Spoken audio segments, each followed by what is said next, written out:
Okay, so here's the next step of ornament work. So we're now back at these two files here. I'm going to work on one first and then probably do the second screencast on the other one. So the first thing is what we want to do is we want to get a tracing of what's called a vector trace of this so that we can actually cut it out. Okay, and so the first thing we're going to do is we're going to select it. You know it's selected because it has this red box around it. And then we're going to click this button up here. It's called bitmap handle. So mouse my mouse, whoop, BMP, bitmap handle. We're going to click that one. It should show our thing there. What we're going to do is we're going to click apply to view. And then you're going to click get outline. It should trace this. You'll see a whole bunch of vector points. Yep, there's all the vector points line. And then we're going to click OK. And then it might take a moment to kind of fill back in there. But there we go. So now I want to select my original. You can select the original by selecting the white space sort of around that. And then you want to grab the little pink X in the middle. Will allow you to move the original away. And there's our tracing. All right, and actually we don't even need this original anymore, so I'm just going to hit delete on the keyboard.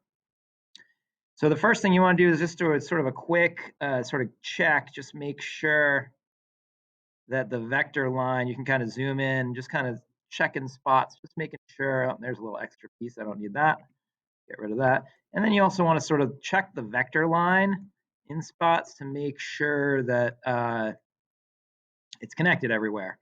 Not that it probably will be. You'll notice when I select that, the entire thing selects. Sometimes you can check it by clicking on it. You can see that all that looks pretty good.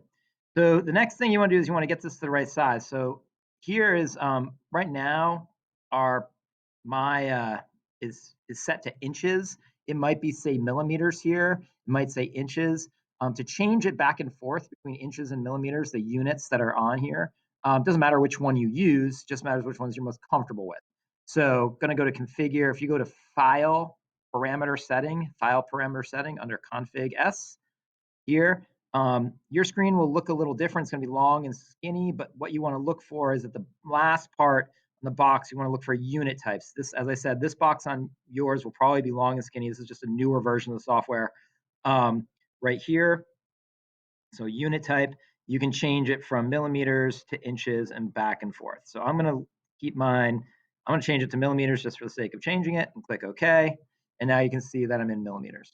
So I just want to get this to the size that would be a good size of an ornament, and probably around 100 millimeters. That's 10 centimeters. And so to keep the aspect the same, I'm going to make the width of this basically 10 centimeters across. That's a pretty big ornament. Maybe 70 millimeters might be a little more appropriate. So I'm going to click this lock right here. So I'm going to click that lock, really important to click the lock. So select, actually I have to select the whole thing like that. Click the lock. And then I'm just going to change my crossways, try and select everything in there. There we go. Change it to 70. So that's going to, what that lock does is it sort of keeps the aspect the same. Then I'm going to hit enter. You can see it kind of shrunk it down there, and that looks great. So this is 70 millimeters across and 78 millimeters long, almost 80 millimeters. So that's a pretty good size, and that's great for now. So that's going to be sort of, I'm going to talk about the next step, last step in terms of sort of setting up the parameters and everything on this one in the next screencast.